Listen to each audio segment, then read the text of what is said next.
terrorist groups.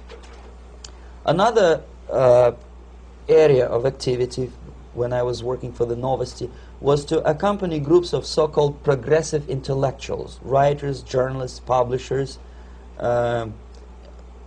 teachers, professors of colleges. You can see me here in Kremlin. I'm second on the left, with a group of Pakistani and Indian intellectuals. Most of them pretended they don't understand that we are actually working on behalf of the Soviet government and the KGB.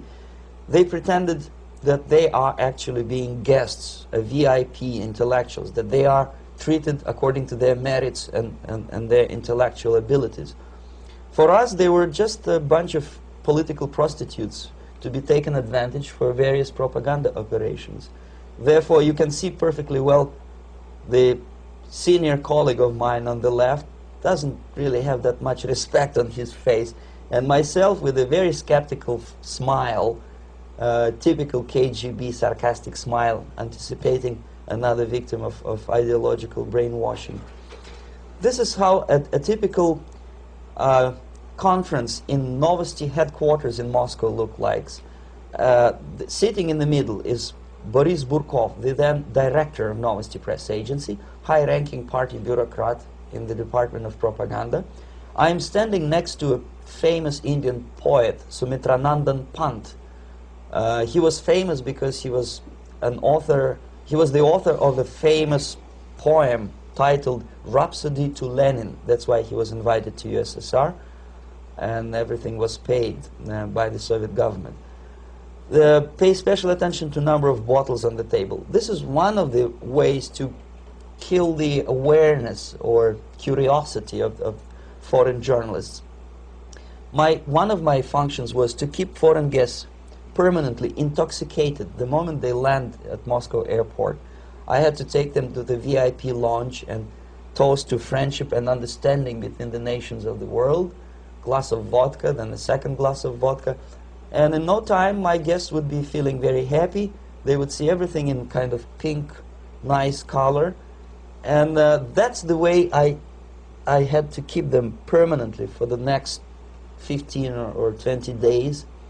At certain point in time, I had to withdraw alcohol from them so that some of them who are the most recruitable would feel a little bit shaky, guilty, trying to remember what they were talking last night. That's the time to approach them with all kind of nonsense, such as joint communique or statement for Soviet propaganda. That's the time they are the most flexible. And of course, what they didn't understand, they didn't realize or pretended not to realize, that myself, who was drinking together with them, was not drinking at all. I had ways to get rid of alcohol through various techniques, including special pills which were given to me by my colleagues. But they were taking it seriously. In other words, they would consume quite a large volumes of alcohol and feel quite uneasy next morning.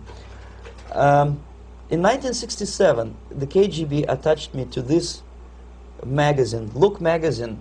A group of 12 people arrived to USSR from United States to cover the 50th anniversary of October Socialist Revolution in my country. From the first page to the last page, it was a package of lies, propaganda cliché, which were presented to American readers as opinions and deductions of American journalists. Nothing could be far from truth. These were not opinions. They were not opinions at all.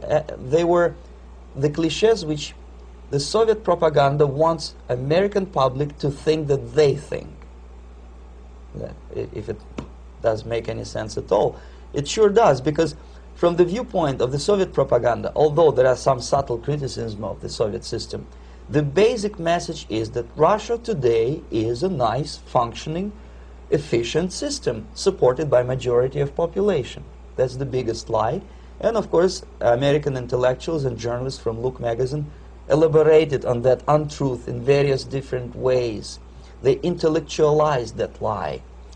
They found all kinds of justifications for telling lies to American public. Excuse me, it was partly your job to make sure that they got these ideas Yes. and accepted them as their own ideas. Right. Actually, even before they arrived to USSR, and they paid astronomical sum of money for that visit, they were submitted, this Novosti Press Agency developed so-called backgrounders, 20-25 pages of information and opinions which were presented to the journalists even before they bought their tickets